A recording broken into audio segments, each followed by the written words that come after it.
Thank you all for joining us today. I'm Jessie Ice. I'm the Executive Director of West Virginians for Affordable Healthcare.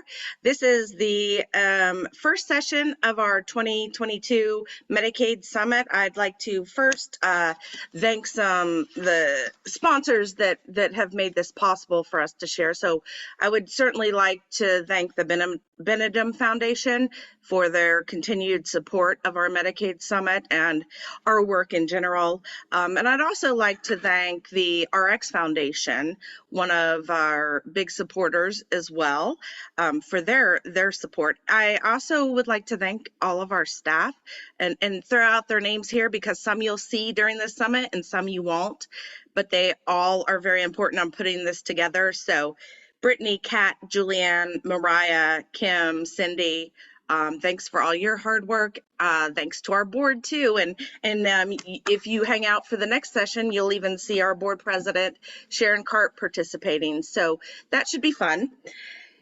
Our first session here is on an innovation that we think we can do in Medicaid. You know, as I was reading back through old blogs and things like that, I was reminded that our policy director, Kat, had given us this old saying among Medicare advocates that once you are an expert on one state's Medicaid program, you know all there is to know about one state's Medicaid program. And what that basically means that is every state Medicaid program is unique to that state. It depends on what their motivations are, what their encouragements are, how they want to use the program to the people's advantage, basically. West Virginia has been a leader in Medicaid for many, many years. One of the first things that our organization was developed to do was actually to expand Medicaid through the Affordable Care Act up to 138% of the federal poverty level. We were one of the first states to do that. We've used innovation in the Medicaid program to be the first state with a SUD waiver to counteract the opioid epidemic that is happening across the country. We expanded Medicaid postpartum coverage for pregnant women. We've done a lot of innovative things with the federal dollars that we get, because essentially Medicaid is a state and federal partnership program that provides quality, affordable health insurance to the low-income seniors and people with disabilities. And the partnership is financial. Every dollar that a state spends on Medicaid is matched with federal dollars. The federal government pays for at least across the country, at least half of all the costs, but the rate of match is different in every state. And the poorer the state, the higher the match rate. West Virginia is one of those states that gets a special higher rate because of our incomes and just the historical poverty levels that we have. So we've had a lot of opportunities to use the innovation of the Medicaid program for the citizens of West Virginia, or for just the people of West Virginia. You know, Medicaid is vitally important to people with low incomes, frankly. It insures almost somewhere between 75 and 80 million Americans, and that includes a third of West Virginians. The latest numbers are closing in on 600,000 West Virginians. And we think, you know, West Virginia is this state with an older population and things of that nature. But the truth is, Medicaid is more utilized in West Virginia than even Medicare. So in other words, you know, Medicaid is this safety net that allows many vulnerable people to access affordable health care, including people who work, but their employers do not offer health benefits. And research has shown that people with Medicaid have much better access to health care, better health outcomes, and greater financial security than uninsured persons. So the purpose of today's initial session here is to discuss something that West Virginia can do. We seem to have a bit of a friendly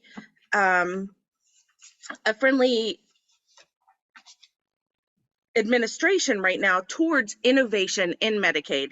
And I have on the docket here some really great speakers, and you want to hear more from them than you hear from me. So I'm going to give you a couple housekeeping things here, and then I'm going to just let our speakers carry the load. First, if you have a question, go ahead and at any point during this, if you put it in the Q&A, I will be able to ask our three presenters at the end. If you're interested in asking your question out loud, that's fine too. Wait till the end, raise your hand, and I'll make sure that you can be heard as well. So I think that is what I have for housekeeping. And to that, I'm going to read a little bit here about our first speaker, Kelly Allen. Kelly Allen is the Executive Director at West Virginia Center on Budget and Policy. She is a lifelong West Virginian who joined the West Virginia Center on Budget and Policy team in 2018. She has a BA in Political Science and Communications from West Virginia University and a Master's of Public Administration from Penn State University.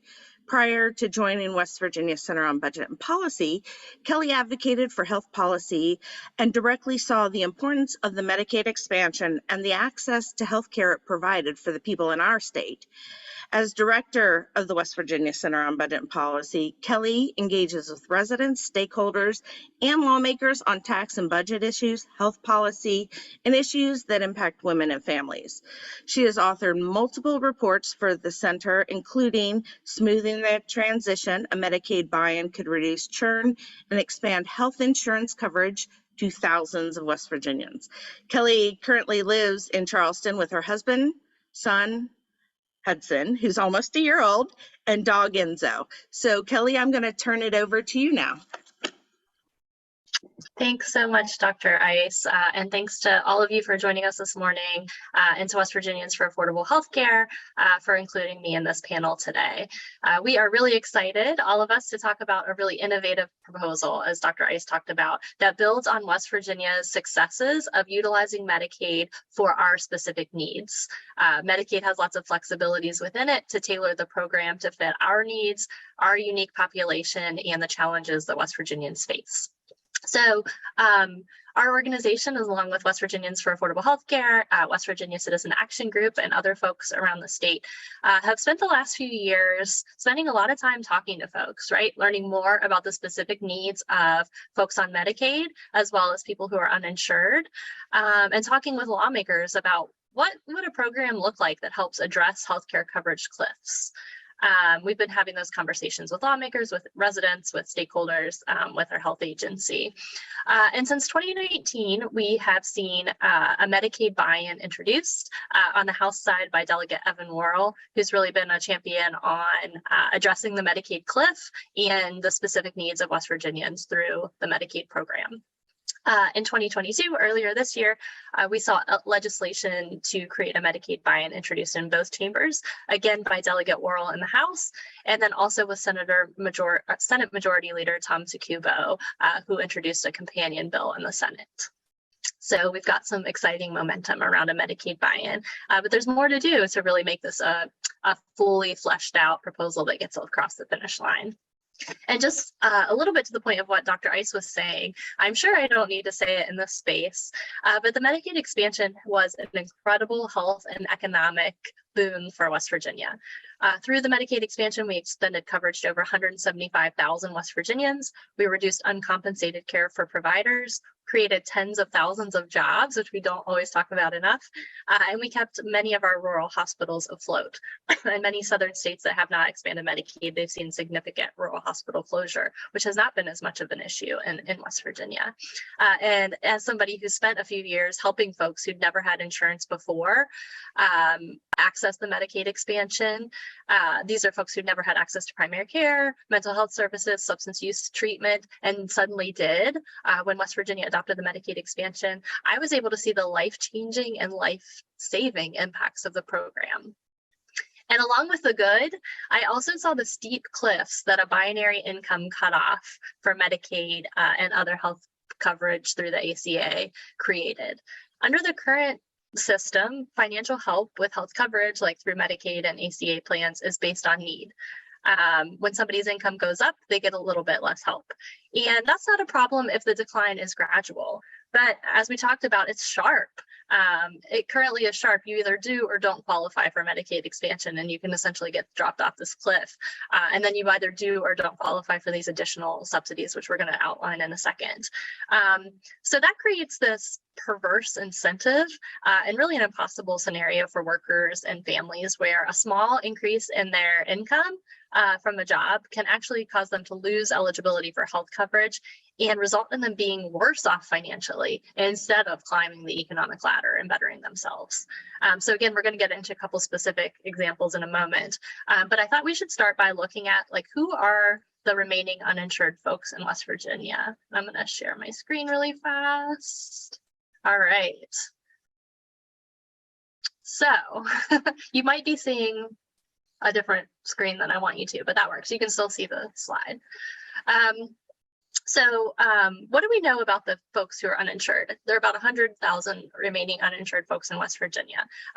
One thing that we should all think about and talk about is that a lot of them are actually already eligible for Medicaid or CHIP. About 43.7% of the remaining uninsured are eligible for existing programs. And about a third, this yellow chunk right here, would be eligible for a buy-in like we're talking about, and Stan's going to go into more detail about later. So we could reach a third of the remaining uninsured population theoretically with a buy-in plan. And then there are about a fifth, this gray chunk right here, who are ineligible for any like state or federal administrated plan. Another thing that we know about the folks who are uninsured in West Virginia is that the majority of them, about 2/3, live in a working household. So these are folks who work that just potentially don't have access to health coverage through a job or don't have access to coverage that is affordable through a job. I'm going to stop my share for a moment. Okay. I also want to be clear that the current uninsured are the only people that we're talking about. Those aren't the only people that we've talked to over the last few years who have expressed challenges with health coverage affordability. There are also people who are in insurance plans right now, whether through a job, through the individual market, that they cannot afford. There are high deductibles, high out-of-pocket costs, and it makes it hard for them to access health coverage. And then the chunk of folks that we want to talk about, I think, are folks that our lawmakers are really, really interested in, are current Medicaid recipients who might churn on and off of eligibility from month to month, and work seasonal jobs, who don't have regular work schedules. They might get 30 hours one week and 10 hours the next, or they experience these small changes of an income. And since Medicaid cares about your monthly income, that can kind of put you on this roller coaster where you qualify one month, you don't qualify another month, you qualify a few months from now, and that can create really big challenges for, maintaining mental health care, substance use care, maintenance medications for chronic illnesses, and those sorts of things. It's good for people to keep their doctors, keep their pharmacies, keep their pre-authorizations for their medications, keep taking those medications for continuity of care. And then we also have folks who we've talked to who are on Medicaid and have to do this complex calculation anytime they're offered more hours at work, right? Oh, if I get 5 more hours at work, I got to do the math. Am I going to lose my health coverage? If I get this small raise, am I going to lose my health coverage? We've even talked to people who have really had to say, can I afford to get married? Is that my income going to change significantly so I don't qualify for Medicaid anymore? And that's really hard, right? That's hard for people to have to make these calculations and figure out if they should better themselves economically because of the impact that it's going to have on their health coverage. We don't want to be in a scenario where people are worse off after working harder, after moving up the economic ladder. So let's take a look at 2 examples of cliffs that people hit as they are moving up the income ladder. So first, let's look at this example. So we are looking at a single person, 35 years old, living in Wheeling in Ohio County, making $9.25 an hour, which rounds out to about $17,700 a year. This person is eligible for Medicaid, right? No monthly premium. When they go to the doctor or the hospital or have a procedure, they don't have to meet a deductible, no co-insurance, and dental coverage is included. It's pretty great health coverage, right? So let's say this gentleman is offered a raise, like 90 cents an hour, less than $1 an hour, up to $10.19 an hour, which puts them up to $19,560 annually. Now this person is ineligible for Medicaid. The plan that they are eligible for comes with a $1,250 deductible, $2,800 in out-of-pocket costs. So that's what they could spend across copays and coinsurance and deductible throughout a year. And it comes with no dental coverage. So just to put a finer point on this person got an $1,800 a year raise.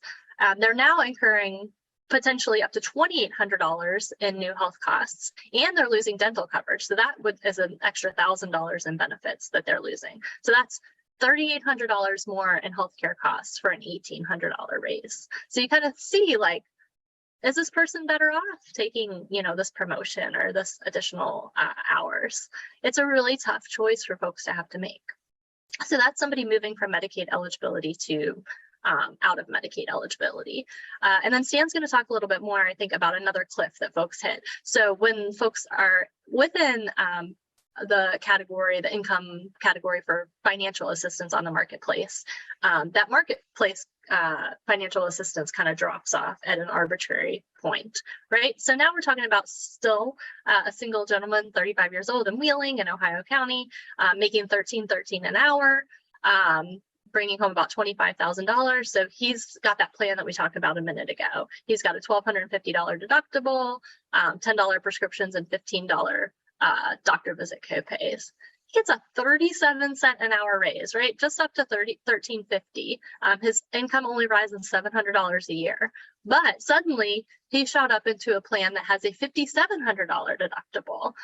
So, gosh, I should be able to do that math faster, but over $4,000 more to meet his deductible, over almost $4,000 more in healthcare costs, and again for a $700 a year raise. So.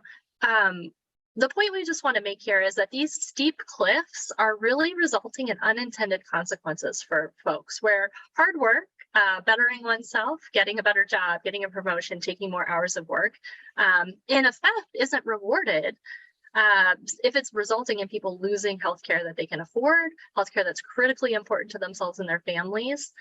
And then in effect, what's happening is people are facing, I'm going to use Stan's term here, a healthcare tax when their income crosses these two cliffs or thresholds that we just showed examples of. So I'm going to stop sharing again, and just in closing, again, as Healthcare for All West Virginia, as folks on this panel and other folks that you're not seeing, we've had conversations over the last few years with folks all over the political spectrum, in government, lawmakers, folks impacted by Medicaid or who are on Medicaid. And we hear that this is a challenge. This isn't fair. It's not conducive to people bettering themselves.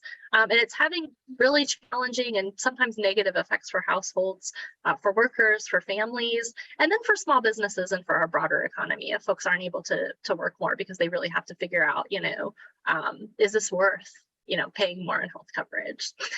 So I talked about the problem, and I'm going to stop there so other folks can talk about the solution. Thank you so much, Kelly. Again, Kelly's the executive director of the West Virginia Center on Budget and Policy.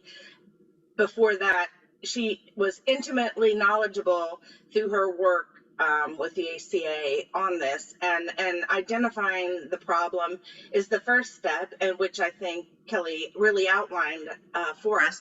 Now we've got a bit of a solution that we think could be a uniquely West Virginia solution. Our next speaker here is Stan Dorn. Stan Dorn directs the health policy team at Unidos US. Do I pronounce that? Is that how you say it? Okay. The nation's largest Latino civil rights and advocacy organization. For more than 35 years, Stan has led state and national initiatives to improve health coverage and care for low and moderate income people. Before coming to Unidos US in June 2022, Stan served at Families USA, one of the country's leading health consumer advocacy groups, where he directed the National Center for Coverage Innovation. His earlier work includes 11 years of service at the Urban Institute, as well as leadership roles at the Children's Defense Fund and the National Health Law Program. Stan lives over in Chevy Chase, Maryland, not far down the road, with his wife and several incomprehensible cats is what I got from that. Stan's been a real friendly face and a real big help in understanding how West Virginia can fix this problem with the solution he'll outline here, and really just making West Virginia a place where we can innovate in this sort of way. So Stan, you're up. Thank you. Thank you so much, Dr. Ice, and thank you, Kelly. It's really an incredible honor to be with you today. West Virginia, just the next state over from where we are here in Maryland, is a real national leader in creating a Medicaid program that really meets the needs of West Virginia's people. And we are so excited to be working with you all on this initiative today, because we see it as something that's really important for West Virginians, but it addresses a common national problem. The scenarios that Kelly just shared with you in West Virginia are occurring all around America, where people face the dilemma of choosing between doing better for themselves and their family and keeping their health care. And that's a real serious problem. And what you all are thinking about doing in West Virginia, I think once again can play a leadership role in showing the rest of the country a good way to go. So I'm going to share my screen here. Let's see, here we go.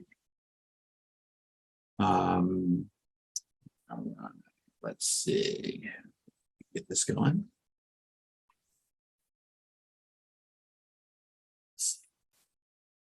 All right, great. Can everybody see my screen? All right.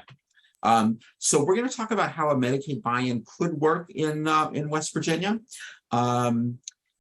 And there's a bunch of different ways it could work, but I'm going to talk about one particular approach that we all have been talking about, those of us who are here on the call today. And we'll talk about three things.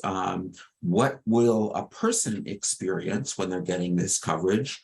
What's happening behind the scenes, behind the curtain, as it were, and what don't we know? Because there's a lot that we don't know about how this innovative approach would work. With the whole part of the idea here is continuity of care. So as Kelly was talking about, lots of times now people move between one program to the next. You get a few extra hours at work, your income moves up and down, and you have to change your health plan, you have to change your doctor, you may have to start meeting deductible all over again. And this would no longer be a mandatory feature of the system under a Medicaid buy-in. The idea is no matter where your income is, up, down, somewhere in the middle, you can stay in the same plan, the Medicaid managed care plan.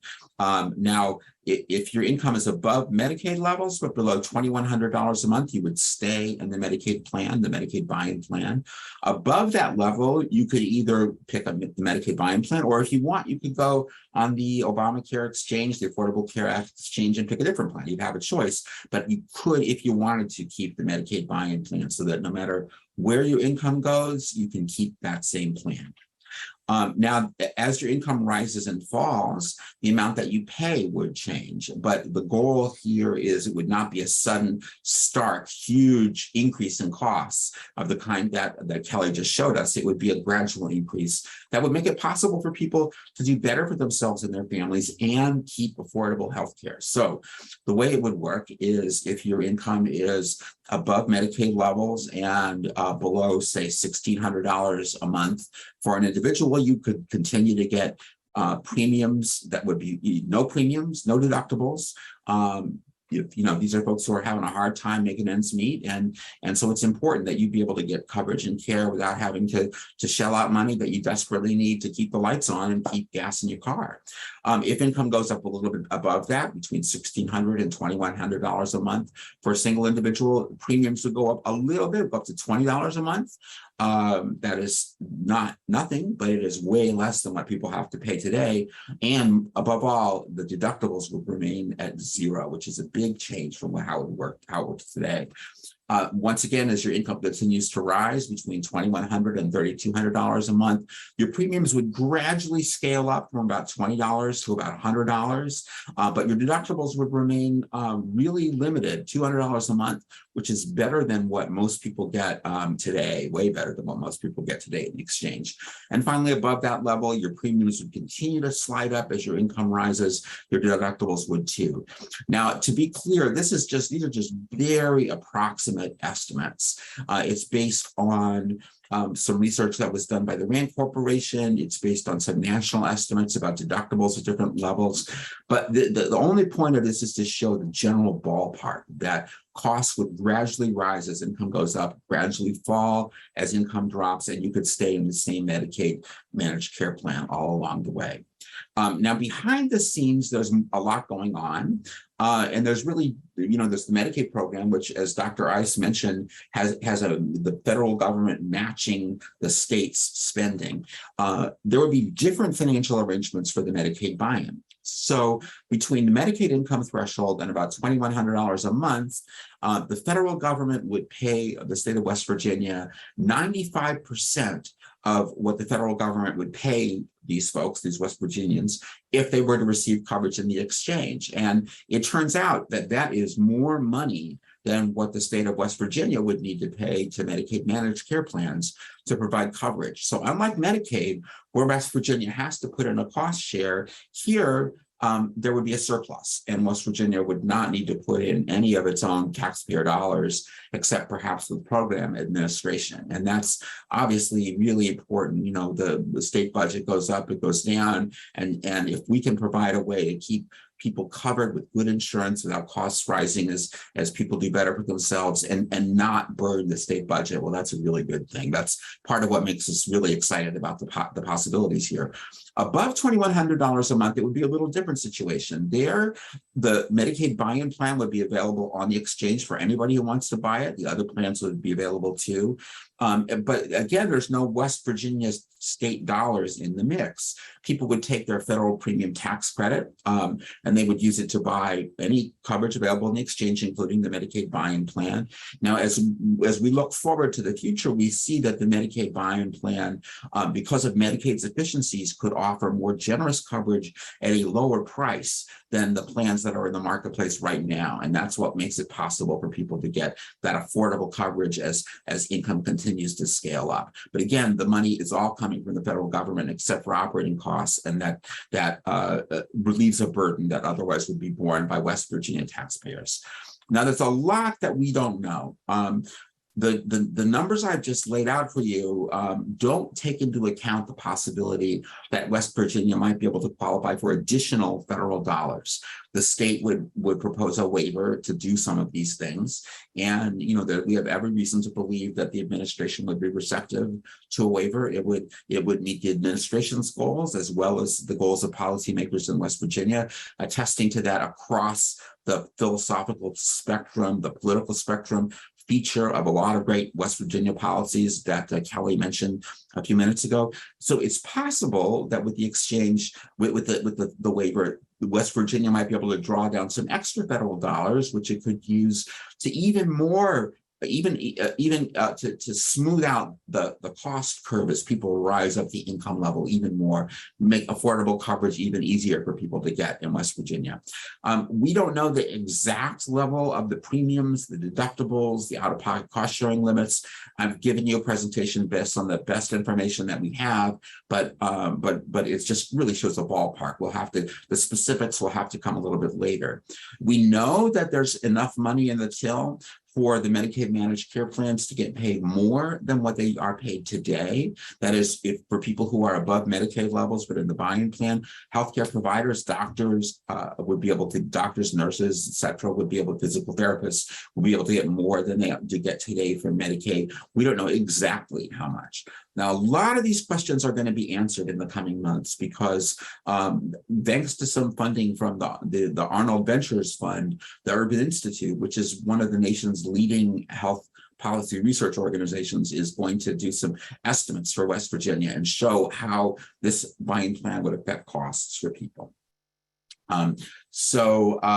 There's a lot that we don't know, but what we do know is that the prospects are bright for a Medicaid buy-in system that makes it possible for people to keep their health coverage without experiencing huge healthcare cost increase. And it would be, West Virginia could be the first state in the country where it is no longer the case that anyone needs to ask themselves, what am I going to do? Am I going to take that raise? Am I going to provide for my family better? Or am I going to be able to keep my health care? People will be able to, at last, rise up the income scale without hurting their ability to provide health care to their families. So very excited to work with the great advocates in West Virginia, and looking forward to any questions you may have.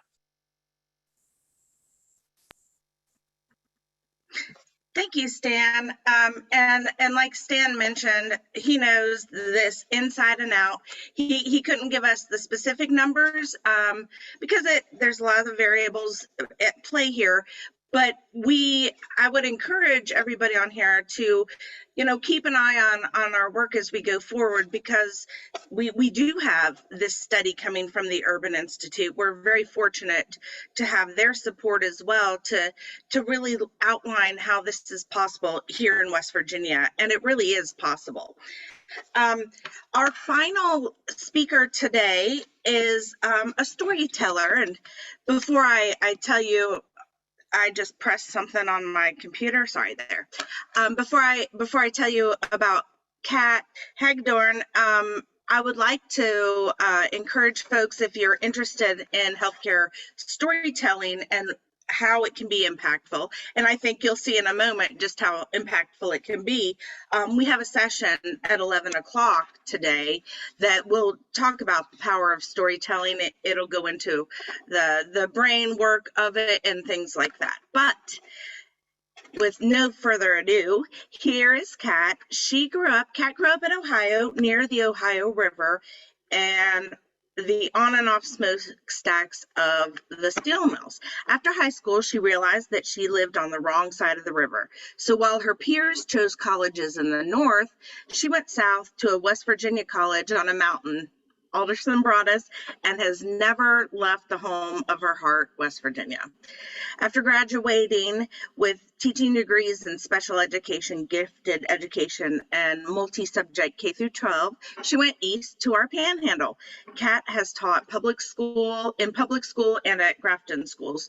She has worked as a case manager for mental health in the community, a daycare worker. She's worked for Child Care Resource and Referral Agency. She's worked for Job Corps as a service coordinator for developmentally disabled adults in the IDD waiver program, and a community resource support specialist at Catholic Charities. As the primary wage earner and caregiver for her family of 4 people, 2 to 4 cats, and at least 1 dog, and a various number of chickens, how very fun in West Virginia, Kat has experienced both sides of community assistance programs. And here's a quote we have from her. I have been on both sides of the desk. I have needed assistance like WIC, SNAP, help paying electric bills, and have needed to use community food banks. I always told people when they came to me for help that you take a little help when you need it and you give back more when you can. So after many different careers and experiences, Kat realized that through it all, she had been a social worker. So in 2019, she graduated from WVU with a master's degree in social work administration and community organizing. And in 2021, she got her dream job as the director of the Family Resource Network of the Panhandle. Today, she's an organizer, collaborator, facilitator, advocate, researcher, and educator in her community, and we are very lucky to have her with us this morning. All right, Kat, you're up. Better. Now you can hear me too. Okay, you notice through the bio that one thing I'm not is a tech specialist, so you'll have to bear with me on the technology end.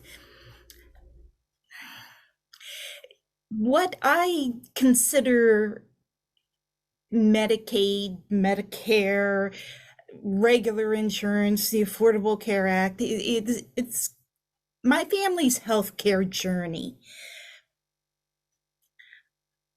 I've always been the person who's been working in the family. So a lot of times I am the one that had carried the healthcare coverage for my family. And when we had the coverage, things went pretty well.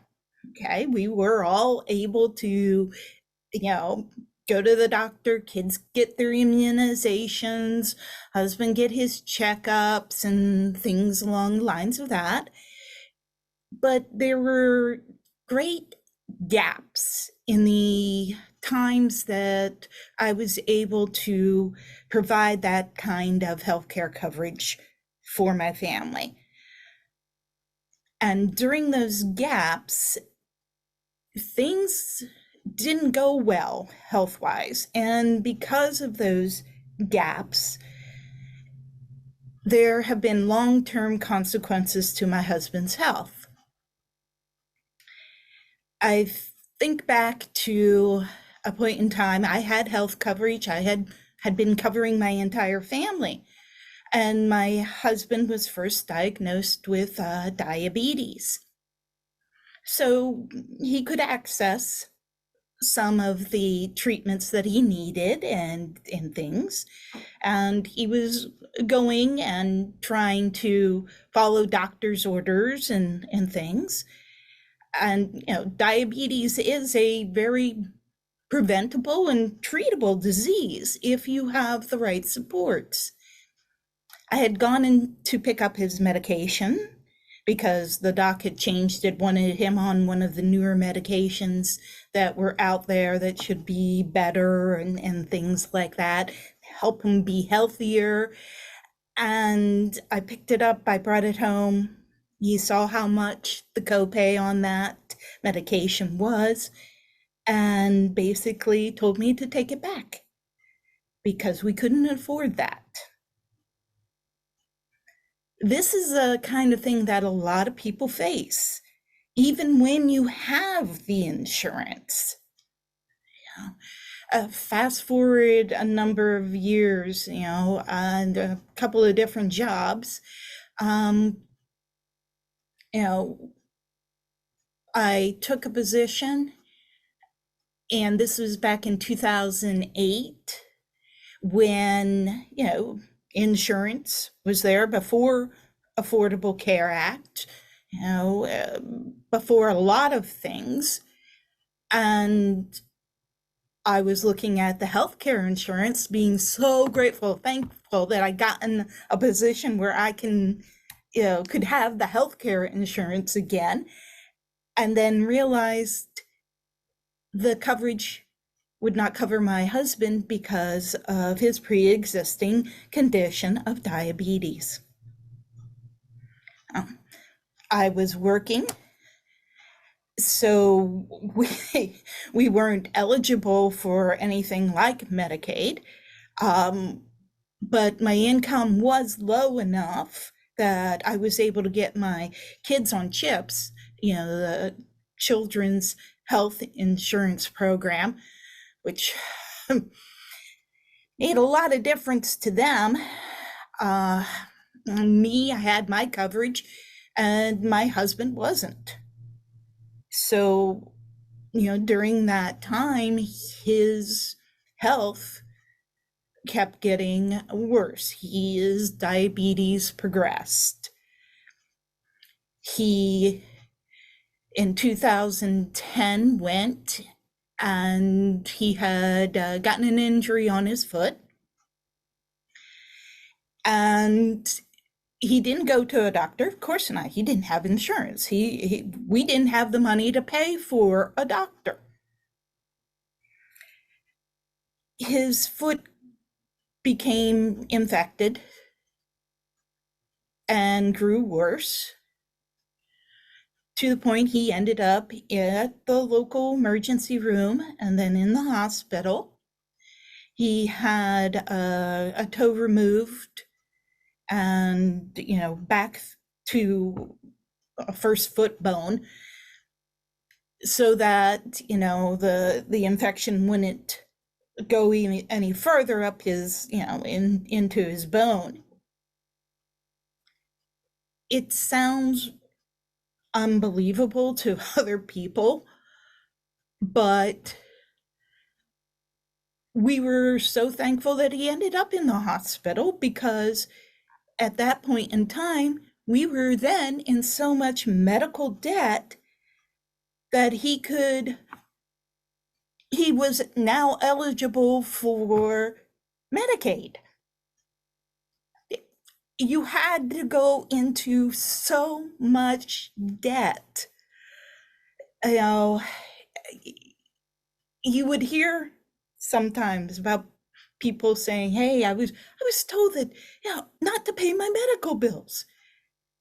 And I would look at them and say, "Yes, that's right, because if you pay your medical bills, you won't be eligible. If you get into medical debt far enough, then you can go and get Medicaid, and then you can get your prescriptions. You can get your insulin that you actually needed and things."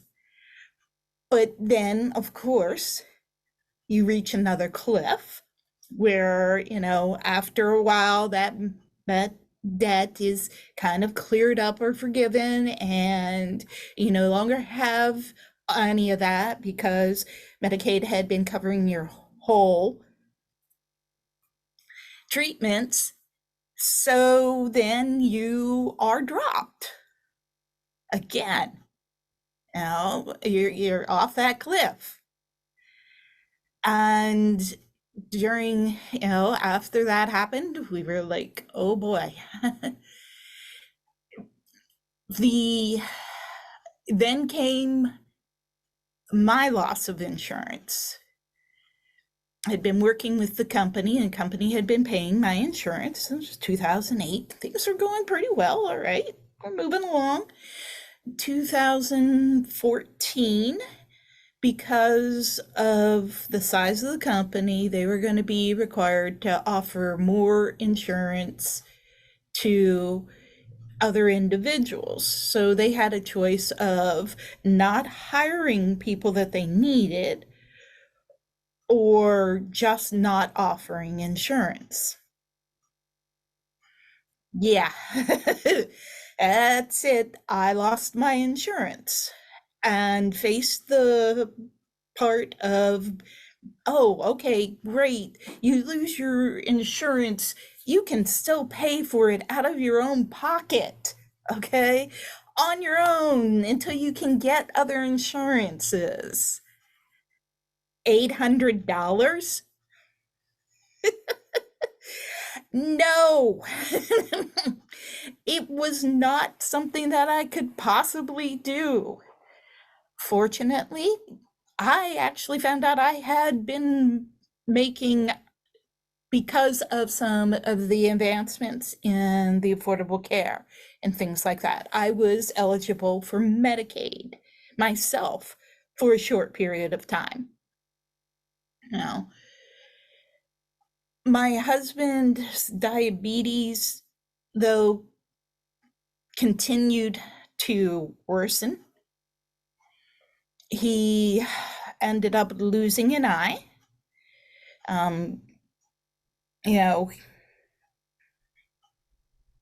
He still wasn't insured. So once again, back onto Medicaid for that surgery.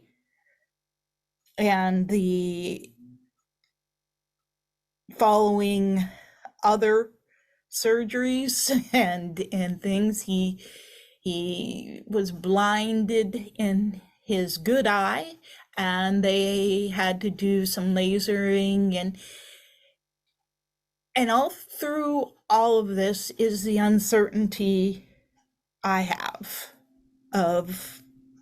and questions I have. I'm doing things right, aren't I? I mean, this is the way you're supposed to do, right? You're supposed to work hard and move forward and get where you need to be and everything else. And it's not working. Why isn't it working? I had a kidney stone. Ow. Went through the procedure. had to have it blasted out, and I had insurance. Okay, great. Except for my copays and things like that. I couldn't keep up with it. Okay, I couldn't. The hospital bills, things like that. So, eventually they garnished my wages. Medical debt is the single largest debt that working people have and incur. And that debt also, it prevents you from doing things like, okay, my car is about to keel over. I'm a working person. I can't let my car keel over. I want to get a new car, even if it's a new used car to me. But I can't because I have so much medical debt on my record. Nobody will give me a loan for a car.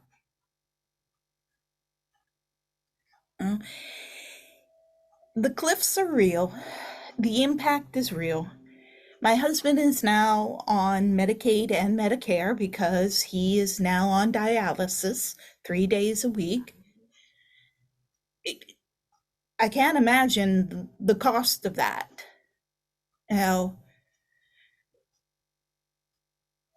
it all could have been prevented. This really didn't need to happen to my family or any families out there. If we could just have access and continual access without these jumps and bounces and things to affordable health care. Now, my dream job doesn't come with health insurance, but I still took this job.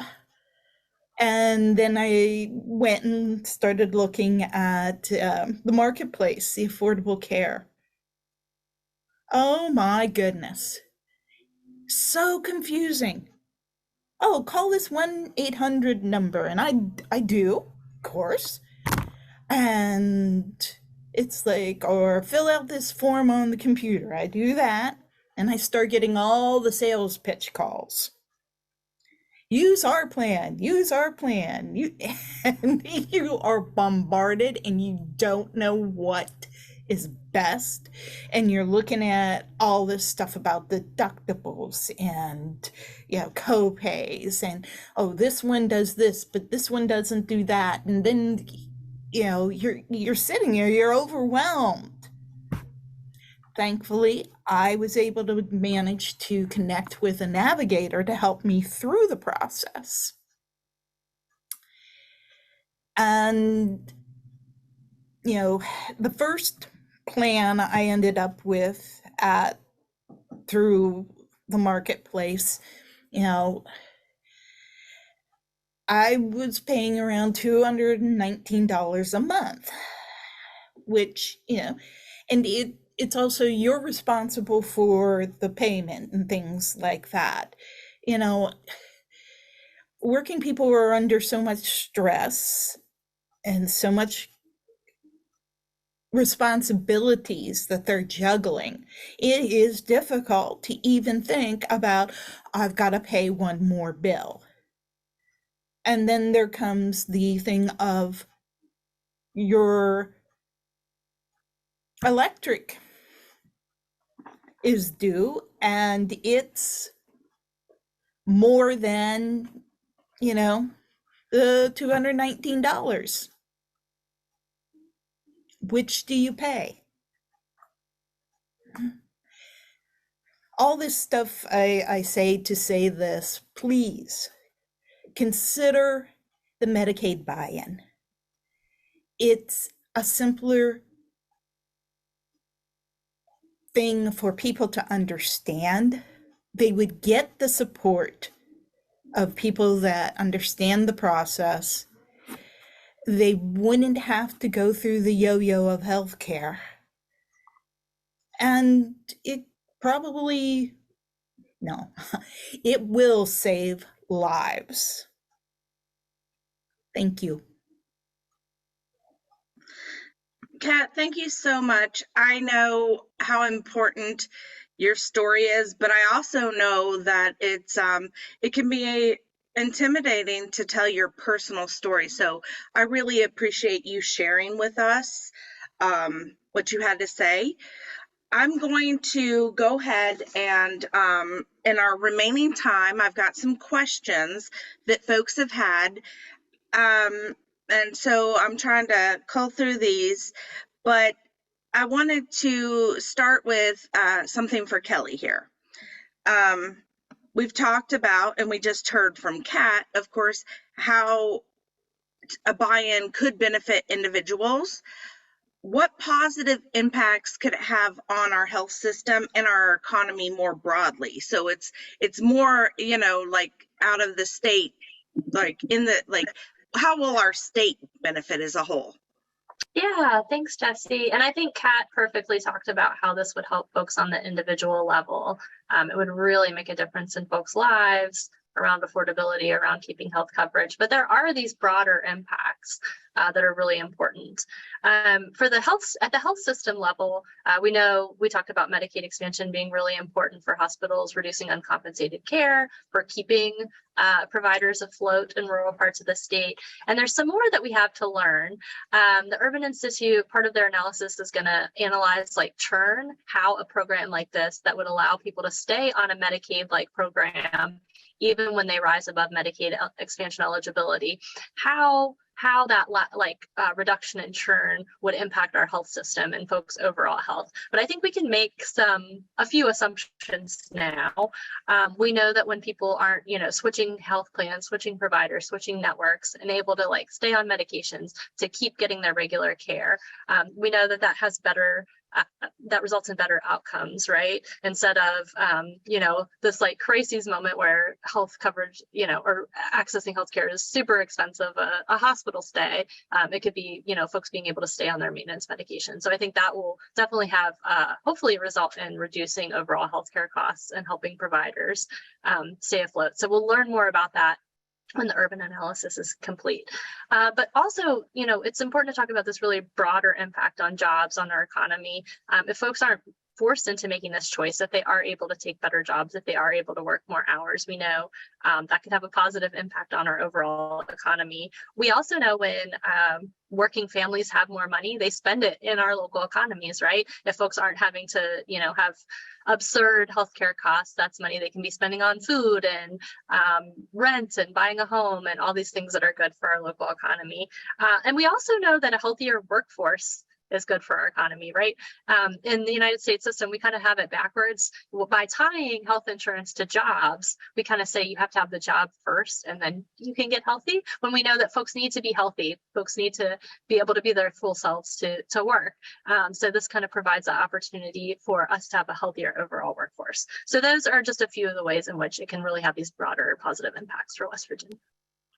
Yeah, I like the point you made about you have to be healthy to work, but you have to work to be healthy right now. I think that's a good point.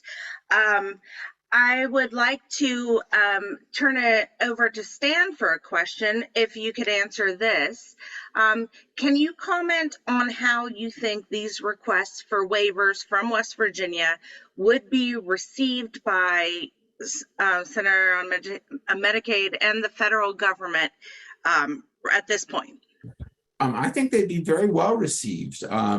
These proposals would make healthcare more affordable for people, which is a priority of the Biden administration. It would make it easier for people to move up the ladder economically and support themselves. And, that's an important value that President Biden has repeatedly expressed.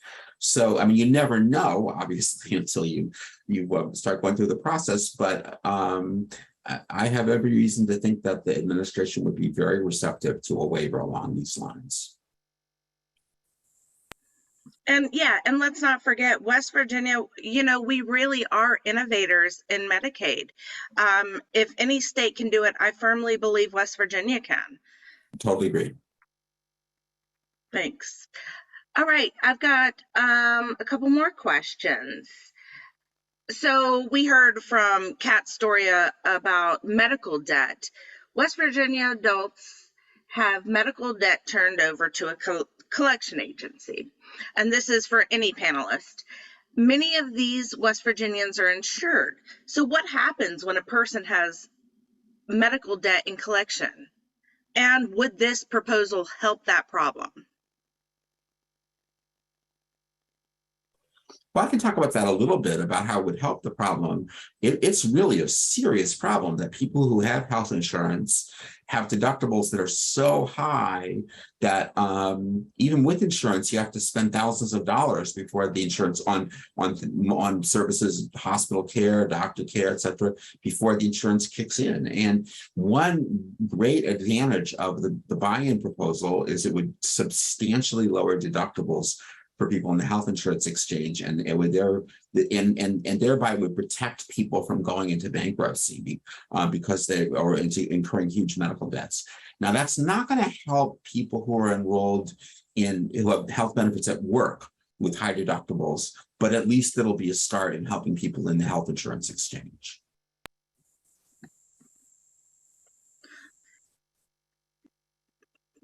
Thanks, Dan. I can also speak to that just a little yes, bit. Please, like I said, what happens right now is you end up with wage garnishments, which then brings your wages down, and now you even have less than what you had. At one point in time, with private insurance or insurance through my employer, the insurance premiums went up and my pay didn't go up. So basically, you know, even being insured through my employer, I took a pay cut. It's a lot of it, yeah. But if you can get on to the type of buy-in that you're talking about, all right, that'll give you room to breathe. And then maybe you can start working on chipping away at past debt and things along the lines of that. Economic impact, let me tell you about, you know, think of small businesses in West Virginia. A lot of places, you know, they can't afford to pay a whole lot. But if their workers could go ahead and buy into Medicaid, they're going to be more reliable coming in because they'll be healthier. And then those businesses can be healthier in our state too. Yeah, I appreciate that perspective. I think you're right. Tying work to health only makes sense if it makes you eligible to work, not as a way to lose all health coverage altogether. I know we need to wrap up. I'm gonna do a little pitch here, but first I want to thank Kelly, Stan, and Kat for your perspectives on this. I think this is something that would, you know, West Virginia can do and that West Virginia should do.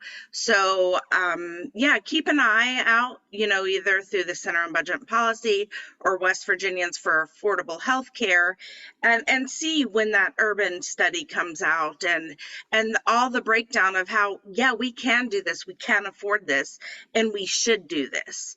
I'm going to put a pitch in here that we do have 2 more sessions today in our summit, and then 1 more tomorrow. So coming up next at 11 is obstacles to prenatal care in rural settings, which we know is a huge issue. And then we have, like I said, at 11, we have our storytelling. We're going to have a couple storytellers on there and then talk about how storytelling really helps advocacy in the sphere of health policy. And then tomorrow morning, we actually have a pretty cool panel at 9 a.m. also about health disparities in underrepresented populations. So thank you all again for joining us. I hope I see you at the other sessions.